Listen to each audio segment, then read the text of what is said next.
परमेश्वर चाहते हैं आप राज्य करें। मसीह हमारा उद्धार करता है।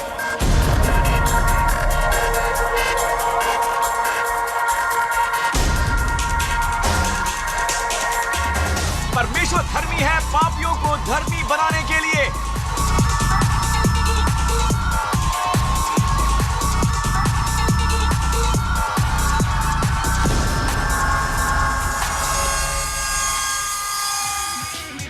भाग्य में लिखा राज्य प्रस्तुत करते हैं। क्या आप इससे सहमत नहीं हैं कि जीवित मसीह में होने से बेहतर जगह कोई हो ही नहीं सकती है? इस वक्त हम मसीह में बैठे हैं। इससे पहले कि आप चलना सीखें, इफिसियों के अध्याय 4 और 5 में यह है, आपको बैठना सीखना होगा। आप कितनी अच्छी तरह से बैठते हैं उतनी अच्छी तरह आप अंधकार की शक्तियों पर विजय पाते हैं। आप जितनी अच्छी तरह बैठते हैं उतनी अच्छी तरह एक विश्वासी होने के नाते धरती पर चलते हैं।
देखिए जोसेफ प्रिंस के साथ।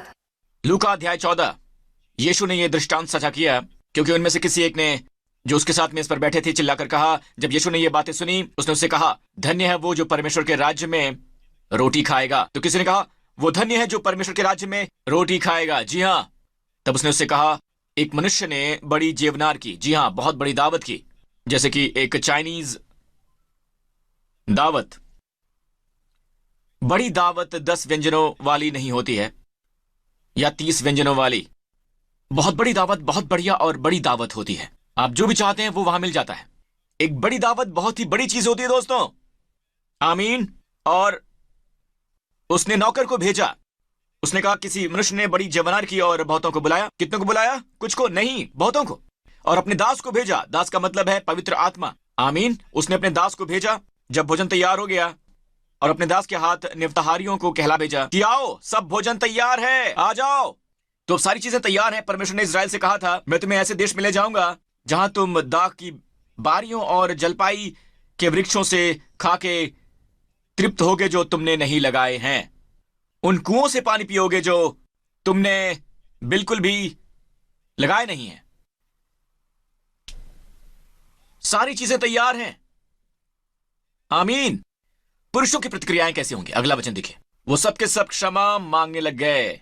वो सब जो निमंत्रित थे बहाने करने लगे और उन्होंने कहा कि पहले उसने कहा कि मैंने खेत मोल लिया है और अवश्य ही मैं उसे देखने जाने वाला हूं। मैं तुझसे विनती करता हूं, मुझे क्षमा कर। अब कौन सा बेवकूफ है जो जमीन खरीदता है पहले और फिर जाता है देखने के लिए? यह वाकई बहुत ही घटिया बहाना है। कल्पना करें कि स्वर्ग के परमेश्वर एक दावत दे रहे हैं और आदमी को कुछ भी पैसे नहीं खर्च करने हैं, उसे कोई भी परिश्रम नहीं करना है, उसे कुछ नहीं करना है। वहां पर सब चीजें बिल्कुल तैयार हैं और बिना किसी पैसे के। इस प्लेट पर यहां मुक्ति है। आमीन। आपको अनंत निंदा से बचाया जा सकता है, सजा के निर्णय से बचाया जा सकता है। बचकर आप परमेश्वर की संतान बनते हैं। आमीन। इस प्लेट पर बच्चों की रोटी है। यीशु ने बच्चों की रोटी के बारे में क्या कहा था? चंगाई। उसने कहा था कि बच्चों की रोटी लेकर कुत्तों के आगे डालना ठीक नहीं है। उसने ऐसा कहा था, है ना? आमीन। बच्चों की रोटी चंगाई है। वहां उस मेज पर चंगाई है। जैसे कि ये भोजन, ये पेय जो है, ये आपको खुशी देता है। ये शराब, आमीन, ये आपको खुशी देता है। बाइबल में शराब खुशी की तस्वीर है। ये आपको खुशी देती है। ये बहुत बड़ा जश्न है और ये बिल्कुल तैयार है। ये सब का सब तैयार है। आ जाओ, आपको सिर्फ आना है। पर जानते आदमी का कहता है, मुझे जाकर अपनी संपत्ति देखनी है क्योंकि मैंने अपनी संपत्ति खरीदी है और अभी तक देखा नहीं है। सिंगापुर में कौन ऐसा व्यक्ति है जो पहले प्रॉपर्टी खरीदता है और फिर उसे देखने जाता है? यह एक बहाना है, यह एक घटिया बहाना है। और अगला बहाना, दूसरे ने कहा कि मैंने 5 कारें खरीदी हैं। ठीक है, ये 5 कारें दरअसल 5 जोड़ी बैल हैं। मैंने उन्हें खरीदा है और मैं उन्हें परखने के लिए जा रहा हूं। तो विनती है कि मुझे क्षमा कर दें। अब उसने भी पहले खरीद लिया है और अब वो परखने जा रहा है। यह एक बहुत ही घटिया, कमजोर और खराब बहाना है। और ये इतना साफ और इतना स्पष्ट, बेशक एक कमजोर बहाना है। ये पुरुषों की प्रतिक्रियाएं हैं जब परमेश्वर कहते हैं कि ये मुफ्त है तो उन्हें ये नहीं चाहिए, बल्कि वो लेने के बजाय पसीना बहाते हैं, कमाते हैं, तकलीफ उठाते हैं, उपवास करते हैं, लंबी प्रार्थनाएं करते हैं, काम करते हैं। यहां पर मैं आपसे कुछ और कहना चाहता हूं।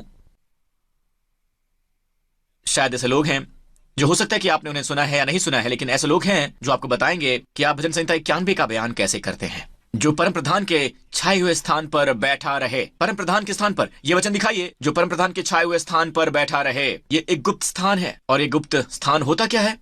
ओह, यह परमेश्वर से ही आत्मीयता का एक खास स्थान है ना? आत्मीयता के साथ समस्या यह है, आत्मीयता कितनी आत्मीय है यह आप पहले जान ले कि आप आत्मीय हैं। और आत्मीयता भजन संहिता 91 वचन 1 के योग्य होने के लिए पर्याप्त है। आत्मीयता कितनी अंतरंग है, और इससे पहले कि आप भजन संहिता 91 वचन 1 के योग्य हो सकें, आप कितने आत्मीय हैं, कितने योग्य हैं। और वो आपको बताएंगे कि आप कितने तैयार हैं। ये एक व्यक्ति को देने के लिए बहुत अधिक अधिकार है। तो पास्टर प्रिंस, फिर वो क्या है? यह आपको बताने से ज्यादा कुछ नहीं है।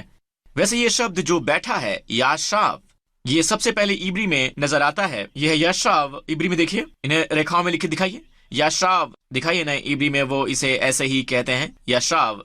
ये शब्द है बैठने के लिए। योशेफ बी सेतेर, परम प्रधान स्थान पर। इब्री में एलियन। बेतसेल, सेल का मतलब है साया। शाडाई का मतलब है सर्वशक्तिमान। यिट लोनान, लोनान का मतलब होता है वास्तव में रात बिताना। रात जैसे एक ऐसा समय है जिसमें से अभी ये दुनिया गुजर रही है। ये भी गुजर जाएगा। आमीन, ये भी गुजर जाएगा। ये कितना लंबा है उस पर निर्भर करता है, लेकिन ये समय अंधकार का है। और बाइबल में लिखा है, जो परम प्रधान के छाए हुए स्थान में बैठा है वो छाया में ठिकाना पाएगा, वो रात बिताएगा। ये पूरा समय आप सर्वशक्तिमान की छाया में ही बिताएंगे। आमीन। लेकिन सवाल अब ये है, नंबर 1, ये बैठा है। जब कोई शब्द आमतौर पर शुरुआत में इब्री में उस शब्द पर जोर दिया गया है, पूरे वचन में परमेश्वर कहता है कि बैठ जाओ, इसका मतलब रहना भी हो सकता है, पर कई बार ये बैठना भी होता है। मुझे लगता है कि बाइबल में कहीं ये लिखा है कि ये हमारी वास्तविकता है। इफिसियों 2 में देखें, परंतु परमेश्वर जो दया का धनी है। मैं जरा रुककर यहां पर आपको यह बताना चाहता हूं कि परमेश्वर दया का धनी है। परमेश्वर के बारे में आपके जो भी विचार हैं, उनमें से ये धार्मिक विचार न रखें कि मुझे नहीं पता है कि आपको ये कहां से मिलते हैं, कि परमेश्वर बहुत नाराज हैं, वो बदला लेने वाले परमेश्वर हैं, वो बहुत ही क्रोधी परमेश्वर हैं, जबकि परमेश्वर बहुत ही दयावान है। और मैं चुनौती देता हूं कि आपको ऐसा शब्द कहीं नहीं मिलेगा जो लिखा हो। मैं आपको ये पेशकश करता हूं कि कोई भी ऐसा शब्द ढूंढिए जो कहता है कि क्रोध में धनी, नाराजगी में धनी, कहीं नहीं मिलेगा। क्या परमेश्वर को गुस्सा आता है? हाँ, विश्वासी के लिए नहीं। यीशु ने क्रूस पर परमेश्वर की सारी नाराजगी दूर कर दी। उसने हमें आने वाले क्रोध से बचाया। आमीन। तो फिर ये क्या है मेरे दोस्त? ये यीशु हैं जो हमारे लिए सब कुछ सहन कर रहा है, और इसलिए वो शुरुआत से ही उसका हृदय दया से भरा हुआ है। पुराने नियम में भी वो दया का धनी है। ये नहीं कि उसमें दया है, बल्कि वो दया का धनी है। परमेश्वर दया में धनवान है, दया में। और सिर्फ यही नहीं, अपने महान प्रेम की वजह से, जो प्रेम उसने हमसे किया है, ठीक है, जल्दी मत कीजिए, उसके महान प्रेम की वजह से जो उसने हमसे किया है। आमीन। तो यहां ये कहता है, जब हम अपराधों की वजह से मरे हुए थे तो हमें मसीह के साथ जिलाया गया, अनुग्रह ही से तुम्हारा उद्धार हुआ है। नीचे देखते हैं, और हमें एक साथ उठाया गया, हमें मसीह के साथ उस क्रूस पर चढ़ाया गया, और वहीं से हमारी पहचान शुरू हुई। और अब वास्तविक व्यक्ति के रूप में आप और मैं क्रूस पर शुरू हुए, और मसीह में उसके साथ उठाए गए। जब मसीह मरा, हम उसके साथ मरे। जब वो दफनाया गया, हम भी उसके साथ दफनाए गए। और जब परमेश्वर ने अपने पुत्र को मुर्दों में से जलाया, हम सब उसमें थे। हम सब बाहर नहीं हैं। आमीन। हम सब उसमें हैं। उसने हमें एक साथ उठाया और सब उसके साथ बैठ गए। उसने हमें क्या बनाया? उसने हमें मसीह यीशु में अपने 7 स्वर्गीय स्थानों में बैठाया। तो हम वहां हैं। हमें किसने बैठाया? उसने बैठाया। चलिए हम चलते हैं वापस वचन 5 पर। जब हम मरे हुए थे तो हमें किसने जिंदा किया? उसने हमें जिंदा किया। हम अपने आप को जिंदा नहीं कर सकते हैं, तो परमेश्वर ने हम सबको जिंदा किया। अगला वचन, और मसीह यीशु में उसके साथ उठाया और स्वर्गीय स्थानों में उसके साथ बिठाया। तो वो जगह, और आप भी सहमत होंगे कि उससे बड़ी गुप्त जगह कहीं नहीं है। पुराने नियम में वो एक गुप्त जगह थी, क्योंकि तब मसीह नहीं आया था। क्या आप इससे सहमत नहीं है कि जीवित मसीह में होने से बेहतर जगह कोई हो ही नहीं सकती? अब हम मसीह में बैठे हुए हैं, और युद्ध से पहले, जो कि इफिसियों अध्याय 6 में है, और चलना सीखने से पहले, जो इफिसियों अध्याय 4 और 5 में है, अध्याय 4 और 5 में आपको बैठना सीखना होगा। आप जितनी अच्छी तरह बैठते हैं, उतनी अच्छी तरह से अंधकार की शक्तियों पर विजय पाते हैं। जितनी अच्छी तरह आप बैठते हैं, उतनी ही अच्छी तरह एक विश्वासी होने के नाते धरती पर चलते हैं। जब शैतान आपके चलने को प्रभावित करना चाहता है, तो आपकी चाल को नहीं, बल्कि आपके सुकून को प्रभावित करता है। आमीन। तो अब हम किसका इंतजार कर रहे हैं? तो आने वाले समय में, अब जबकि हम बैठे हुए हैं, परमेश्वर कहते हैं इस सिनेमा में बैठ जाओ, मैं तुम्हारे लिए एक शो करने वाला हूं जो शुरू होने वाला है। तो हम आने वाले समय में बैठते हैं, और वो हमें आने वाला शो दिखा सकता है। मसीह यीशु की हम पर दया में वो अपने अनुग्रह की बहुतायत दिखा सकता है, हमें ऐसा महान शो दिखा सकता है। इस समय के दौरान दोस्तों, ये समझें कि आप सुरक्षा से चिपके हुए बिल्कुल नहीं हैं, आप अडिग हैं। परमेश्वर आपसे प्रेम करता है। चलिए 2 थिस्सलुनीकियों अध्याय 3 वचन 3 पर देखते हैं। परंतु प्रभु सच्चा है, वो तुम्हें दृढ़ता से स्थिर करेगा और उस दुष्ट से सुरक्षित रखेगा। मुझे दुष्ट से बचाए रखने में मेरी चतुराई नहीं है। मुझे उन लोगों से बचाएं जो कि खास रहे हैं, और सुनिश्चित करें कि उस स्थान के बारे में मुझे पता हो जहां पर मैं जा रहा हूं, वो जगह कैसी है, मुझे उसके बारे में सब कुछ पता हो। और पता है, यही मेरे प्रभु की सच्चाई है। और आप लोग मेरी बात सुनिए, ये मेरी सच्चाई नहीं है। इसलिए लोग कहते हैं कि आप सुनिश्चित हैं कि क्या आपकी सच्चाई इतनी है कि आप भजन संहिता 91 की सुरक्षा के योग्य हैं? क्या आप सुनिश्चित हैं कि आप काफी वफादार हैं? और ये मेरी वफादारी का सवाल बिल्कुल नहीं है। ये मेरी वफादारी का सवाल नहीं है जो मुझे दुष्ट से बचाए रखता है, बल्कि प्रभु सच्चा है। मुझे ये अच्छा लगता है, और मैं इसी पर चिंतन करते हुए आराम से सो सकता हूं। अभी नहीं, मैं बस चिंतन कर सकता हूं कि प्रभु सच्चा है कि आपको वो दुष्ट से सुरक्षित रखे। प्रभु सच्चा है और आपको दुष्ट से सुरक्षित रखता है। हमें लगता है कि ये हमारा विश्वास है जो हमें सुरक्षित रखता है। नहीं, ये उसकी सच्चाई है। तो आपकी सच्चाई आपकी ढाल और कवच होगी। और कुछ अनुवाद कहते हैं कि इसका इस तरह से भी अनुवाद हो सकता है, क्योंकि शब्द एमेत का मतलब भी सच्चाई हो सकता है। उसकी सच्चाई आपकी ढाल है। ये मां के द्वारा बच्चे को पकड़ने जैसा ही है, ना कि बच्चे का मां को पकड़ के रखना। ये वास्तव में कभी सुरक्षित नहीं है। जब मां बच्चे को पकड़ती है तो ये सुरक्षित होता है। आमीन। वो सच्चा है कि वो तुम्हें दुष्ट से सुरक्षित रखता है। प्रभु सच्चा है और वो तुम्हें दृढ़ता से स्थिर करता है और उस दुष्ट से सुरक्षित रखता है। और आप उससे कहें कि हे प्रभु, मैं तेरी सच्चाई के लिए तुझे धन्यवाद करता हूं। वो आपकी आंखें आप पर से हटाकर आपकी आंखें उसकी तरफ लगाता है। तो वो जो ये कहते हैं कि ये तुम्हारी वफादारी है जो तुम्हें भजन संहिता 91 के आशीर्वाद के योग्य ठहराती है, तो वो समझ नहीं पा रहे हैं। नए नियम का वचन नए नियम का है जो कहता है कि प्रभु सच्चा है। क्या मुझे अच्छी आमीन मिल सकती है? उसकी सच्चाई मेरी ढाल है। मुझे बैठकर इसका एहसास करना है। आमीन। क्योंकि आप भजन संहिता 91 का दावा भयभीत तरीके से और उत्सुक होकर भी कर सकते हैं। मैं इसका दावा कर सकता हूं। अब मैं मानता हूं, मैं आपसे अनुग्रहित हूं। परमेश्वर के साथ इस तरह के शब्द प्रयोग करना अपने आप को उनके प्रति और आपके प्रति अनजान दिखाना ही है, जिसे आप उनके प्रेम को जानते ही नहीं है। आप सिर्फ ये कहिए कि पिता तेरा धन्यवाद, तू सच्चा है। ठीक है, अभिषेक का तेल लगाओ। आमीन। पिता तेरा धन्यवाद, आज जब मैं बाहर जाऊं, मैं और मेरा परिवार हम किसी बुराई में नहीं फंसेंगे और कोई कोविड-19 का वायरस हमारे निवास के आसपास भी नहीं ठहरेगा। आमीन। आप स्पष्ट कर सकते हैं? इसके लिए प्रभु का धन्यवाद करें। तेरा धन्यवाद प्रभु, तू सच्चा है। उसकी सच्चाई में विश्राम करें। यह आपके विश्वास के बारे में नहीं, यह विश्वास को देखने के बारे में नहीं है। यह अपने स्वयं को देखने से उसकी सच्चाई को देखना है। असल में यह अद्भुत है जब आप उसे सच्चा होते हुए देखते हैं। वफादार होने के नाते आपको विश्वास है, पर आपको इसका बोध नहीं कि आप विश्वासी हैं, क्योंकि आपकी नजर उसकी सच्चाई पर है। क्या आप मुझे समझ पा रहे हैं? ठीक है, तो इसे खत्म करते हैं। चलिए अब चलते हैं यीशु के दृष्टांत पर वापस। प्रभु की स्तुति हो। और उनमें से किसी एक ने कहा कि मैं नहीं आ सकता हूं क्योंकि मैंने ब्याह किया हुआ है। और ये बात मैं समझ सकता हूं, ठीक है, कि उसकी अभी अभी शादी हुई है। उसके कहने का ये मतलब है कि शादी से पहले वो इधर उधर घूमता था, लेकिन अब उसकी शादी हो चुकी है तो वो घूम नहीं सकता। और ये बात मैं काफी हद तक समझ सकता हूँ। ठीक है, वचन 21, हालांकि ये घटिया बहाना है। वचन 21, तब उस दास ने आकर अपने स्वामी को ये बातें कह सुनाई। तब घर के स्वामी ने क्रोध में आकर अपने दास से कहा कि नगर के बाजारों और गलियों में, शहर के बाजारों और गलियों में तुरंत निकल जाओ। जी हाँ, बाजारों और गलियों में, शहर के बाजारों और गलियों में। अब ये शहर है ना? सिंगापुर एक शहर है, क्या आप ऐसा कहेंगे? लंदन एक शहर है, न्यूयॉर्क एक शहर है, वॉशिंगटन एक शहर है। आमीन। एलए एक शहर है। आप जहां कहीं भी हो, हम में से अधिकांश शहरों में रहते हैं, हम में से ज्यादातर। और अंदाजा लगाइए, हमारे शहरों में अब भी बहुत से गरीब लोग रहते हैं, बहुत सारे गरीब लोग। और अब ये निमंत्रण उनके लिए था, है ना? तो प्रभु कहते हैं कि जाकर कंगालों, टुंडों, लंगड़ों और अंधों को यहां लेकर आओ। इसलिए सुसमाचार ने कई वर्षों से यात्रा की है और यही वजह है कि परमेश्वर ने रोमनों को ऊपर उठने का मौका दिया, क्योंकि रोमनों ने बढ़िया सड़कों का निर्माण किया।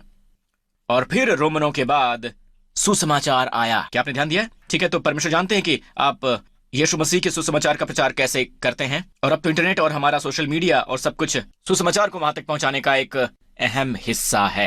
हालांकि यह बात अलग है कि शैतान इन चीजों का अपहरण कर लेता है और उसमें कचरा, गंदगी और झूठ डाल देता है। हालांकि बेशक इरादा यही है कि पूरी दुनिया को यीशु मसीह के सुसमाचार से भर देना है। आमीन। तो वो कहता है कि कंगालों को ले आओ, टुंडों को, लंगड़ों को और अंधों को लेकर आओ। दास ने कहा कि स्वामी, जैसा तूने कहा था वैसा ही हो गया है, फिर भी जगह है। ध्यान दीजिएगा, परमेश्वर के भंडार में हमेशा जरूरत से ज्यादा होता है, हमेशा। याद करो, जब परमेश्वर ने इजरायली मंडली से कहा था एक मेमना लो, एक घराने के लिए एक मेमना, एक घराने के लिए एक मेमना, और अगर घराने में मनुष्य बहुत कम है तो अपने पड़ोसी को आमंत्रित करो। और ये मेमना कभी भी छोटा नहीं होता है, हमेशा जरूरत से बड़ा होता है। और इसी तरह से अन्य जातियों को भी लाया गया। आमीन। और इजराइल के लिए मेमना बहुत ही बड़ी बात है। स्वामी, जैसा तूने कहा था वैसा ही किया गया है और फिर भी काफी जगह है। चलिए आगे देखते हैं। ठीक है, तो स्वामी ने दास से कहा कि सड़कों पर जा और बाड़ों की ओर जा। अब इसमें क्या फर्क है? सड़कें तो आधुनिक हैं, ये आधुनिक समय में भी पहले ही लिखा गया है। और यकीन मानिए कि इन सब बातों का एक तारतम्य भी है। पहले बाजारों और गलियों में, फिर वो देहात में गए। यीशु मसीह का सुसमाचार गलियों से शुरू हुआ। भले ही ये शहर वगैरह है, लेकिन गलियां अब भी हैं। ठीक है, गलियां, क्या मैं सही कह रहा हूं? समझ पा रहे हैं? अब मैं आधुनिक समय में आता हूं। अब ये राजमार्ग है, ठीक है, लेकिन पास्टर प्रिंस, बड़े बाड़े क्या हैं? अब यहां पर वो जगह है जहां प्रभु ने चीन के लिए भी भविष्यवाणी की थी। बाड़े परमेश्वर का आखिरी कदम है। परमेश्वर बाड़े की ओर जाने वाले हैं। इस आधुनिक दुनिया में कौन से देश पर्दों से जाने जाते हैं? पर्दे, कर्टन्स, आयरन कर्टन्स। बहुत अच्छे, ये है देश रूस। एक और बैम्बू, बैम्बू कर्टन, कौन सा देश है वो? चीन। ये सारे बाड़े हैं, ये सारे पर्दे बाड़े हैं। तो परमेश्वर कहते हैं कि अब आखिरी कदम, बाड़ों में जाओ और उन्हें बाहर आने को मजबूर करो ताकि मेरा घर भर जाए। ये क्या है? ये है क्या? ये क्या है कि स्वर्ग और पृथ्वी का परमेश्वर, जिसकी दावत, जिसका भोज उन सब अच्छी चीजों से भरा है जिसकी मनुष्य को इच्छा है, पर मनुष्य ले नहीं पाएगा, क्योंकि स्वर्ग का परमेश्वर चाहता है कि मनुष्य के पास हो, कि वो आखिरी कदम के बारे में कहता है कि अब बुलाओ मत, मजबूर करो, लोगों को खाने के लिए मजबूर करो। चंगाई, समृद्धि, परिवार की भलाई, बुद्धि, जीवन का उद्देश्य, शांति जो समझ से आती है, अनकहा आनंद, प्रेम, उन्हें मजबूर करो। मैं इन शब्दों में हौसला महसूस करता हूं और परमेश्वर के कहने में मुझ में प्रेम महसूस हो रहा है। वो नहीं आना चाहते हैं तो फिर सड़कों पर जाओ सड़कों पर और उन्हें मजबूर करो। यह आखिरी कदम है, उन्हें आने के लिए मजबूर करो कि ये जो मेरा घर है वो पूरी तरह भर जाए। हम इस परमेश्वर की सेवा करते हैं जिसे हमारा उद्धार करने के लिए, हमें धन्य करने के लिए हमें मजबूर करना पड़ता है। क्योंकि मैं तुमसे कहता हूं कि उन नियमित हुओं में से कोई भी मेरी जवनार को ना चखेगा। आखिरी कदम है बाड़े। और मैं आपको पहले ही बता दूं, जैसा कि मैंने पिछले साल ही ये कहा था कि परमेश्वर चीन में कुछ करने वाला है, और उसकी पुष्टि करने के लिए मैं यहां समाप्त करूंगा। ये भविष्यवाणी परमेश्वर ने चीन के लिए मुझे दी है, जिसे अभी यशायाह 49 में देख रहे हैं। यशायाह 49 में परमेश्वर कहता है कि देखो, ये दूर से आएंगे और ये उत्तर रूस से और पश्चिम से, मैं कहूंगा ये अमेरिका है। एक लंबे समय से अमेरिका को यीशु मसीह के सुसमाचार ने छुआ है, ठीक है। और आखिरी कौन सा देश है, ध्यान दीजिएगा, और वो सीनियों के देश से भी आएंगे। सीनिया चीन का ही प्राचीन नाम है। शिन, चीन, शब्द सिनिया से, यह शब्द चाइना है, प्राचीन चाइना। बाइबल में केवल यहीं पर ही चीन का जिक्र हुआ है। आमीन। सीनियों का देश। स्थिति पर जरा ध्यान दीजिएगा, यह आखिरी है। परमेश्वर चीन में उन लोगों को नहीं भूले हैं जो बहुत भीड़ में हैं। और शहीदों का वो खून जो यीशु मसीह के सुसमाचार को चीन में लाने के लिए बहा था, ठीक है। यहां तक कि बॉक्सर का विद्रोह और सबके दौरान सुसमाचार के बीज बोए गए हैं। और मैं आपको बता रहा हूं कि सुसमाचार प्रगति भी कर रहा है। जैसा कि मैं जानता हूं कि एशिया में कोरिया के अलावा अभी चीन में सबसे ज्यादा विश्वासी हैं, और यह कमाल की बात है। लेकिन कोरिया को सचमुच सुसमाचार की आवश्यकता है, यीशु मसीह के एक और सुसमाचार की। नहीं तो के पॉप पीढ़ियां यदि ये सब देखती हैं तो वो पारंपरिक चर्चों को छोड़ने वाली हैं। वो मसीह के सुसमाचार को नहीं सुन रहे हैं। वैसे आपका पास्टर अब कोरिया के टीवी पर यीशु मसीह के सुसमाचार का प्रचार कर रहा है, और वो उसे अपनी ही भाषा में प्राप्त कर रहे हैं, उनकी अपनी भाषा में। और मैं उन्हें कहता हूं कि सरंगेओ, आमीन। देखो, जब परमेश्वर सीनिया देश को स्थानांतरित करते हैं तो क्या होता है उनके साथ? आकाश जय जयकार करता है, पृथ्वी मगन होती है, पहाड़ गला खोलकर जय जयकार करता है, क्योंकि यहोवा ने अपनी प्रजा को शांति दी है और दीन लोगों पर दया की है। ओह, अभी भी चीन में विश्वासी पीड़ित हैं।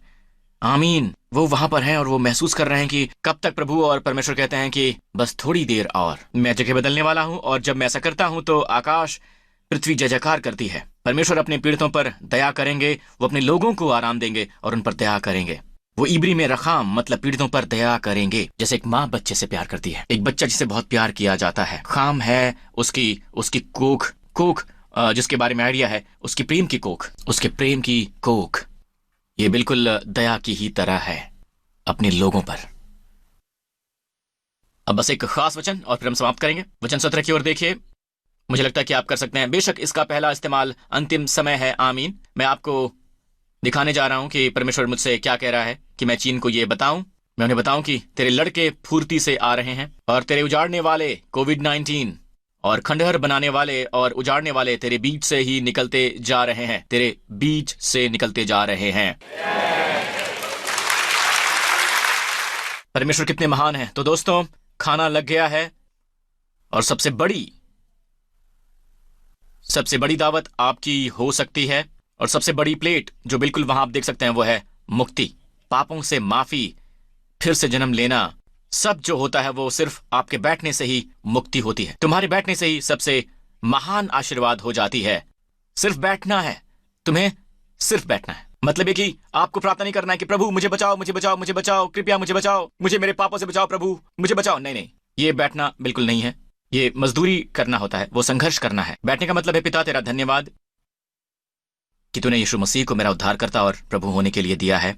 वो मेरे पापों के लिए क्रूस पर मारा गया, ये सब हो चुका है। उसने मेरे पापों को सहा है, मेरे न्याय को सहा है। अगर ये आप हैं तो वहां इस प्रार्थना को मेरे साथ अभी कहें। कहिए, हे स्वर्गीय पिता, मेरे प्रति तेरे प्रेम के लिए धन्यवाद। तेरे पुत्र मेरे प्रभु और मेरे उद्धारकर्ता यीशु मसीह के लिए धन्यवाद। धन्यवाद कि यीशु मसीह मेरे सभी पापों के लिए क्रूस पर मरा, मेरे पापों के लिए मरा, और उसने अपने शरीर में मेरे सभी निर्णयों को सहन किया है। वो मरा और मरकर वो मुर्दों में से जी उठा था। और मैं तेरा धन्यवाद करता हूं कि मेरा प्रभु यीशु आज स्वर्ग में बैठा हुआ है, और मैं स्वीकार करता हूं कि यीशु मसीह मेरा प्रभु और मेरा उद्धार करता है। और पिता तेरा धन्यवाद कि अब से तू मुझे मेरे स्वयं में नहीं देखेगा। तू मुझे हमेशा मसीह में धर्मी, पवित्र, निर्दोष, सभी सिद्धांतों और सत्ता से बहुत दूर देखेगा, हमेशा के लिए, यीशु के नाम में जो हर नाम का नाम है। आमीन। अपने पांव पर खड़े हो जाइए। प्रभु की स्तुति हो। अगर आपने ये प्रार्थना की है दोस्तों, तो आपका पुनर्जन्म हुआ है। अगर आपका दिल धड़कना बंद कर दे, जो मैं मानता हूं कि ऐसा नहीं होगा, बस केवल उदाहरण के लिए अगर आपका दिल धड़कना बंद कर देता है तो आप बचा लिए गए हैं और स्वर्ग आपका सीधा घर है। आमीन। प्रभु की स्तुति हो। हालेलुया। चलिए सब अपने हाथ ऊपर उठाएं, कहें, पिता यीशु के नाम पर मैं ग्रहण करता हूं, मैं तेरी मेज पर आता हूं और मैं ग्रहण करता हूं तेरी पवित्र सुरक्षा को अपने और अपने परिवार के लिए। तेरा धन्यवाद पिता, यीशु के नाम में मैं तेरा धन्यवाद करता हूं। तेरे प्रेम के लिए मैं धन्यवाद देता हूं। कृपा करके पिता इस पूरे सप्ताह के दौरान मुझे अपना बहुत बहुत और बहुत सा प्रेम दिखाना, वो महान प्रेम जिससे तूने मुझसे प्रेम किया है, यीशु के नाम में। आमीन। सबने कहा आमीन। परमेश्वर आपको आशीर्वाद दे। हम फिर से मिलेंगे, ठीक है? सबको बहुत सारा प्यार। मुआ!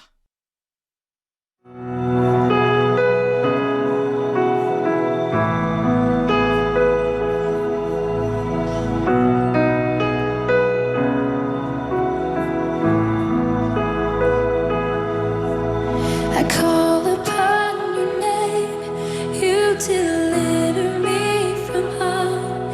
In the shadow of your wings, no fear comes.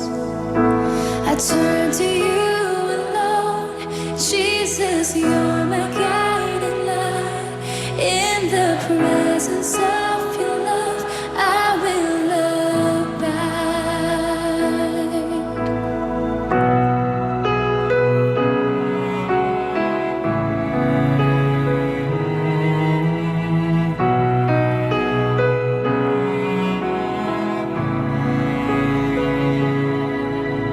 No matter what the storm, you come in the surging seas, and your word there is a calm and a peace. Forever in your heart, I can never fall away. For your faithful love endures age to age. For my sin. Pastor Joseph Prince का आज का कार्यक्रम देखने के लिए आपका बहुत बहुत धन्यवाद। हमें पूरा यकीन है कि आपको आशीष मिली होंगी। न्यू क्रिएशन टीवी के बारे में अधिक जानकारी हासिल करने के लिए कृपया हमारी वेबसाइट ncctv.org.sg पर लॉग ऑन करें। वहां आप पास्टर जोसेफ प्रिंस के डेली डिवोशनल के लिए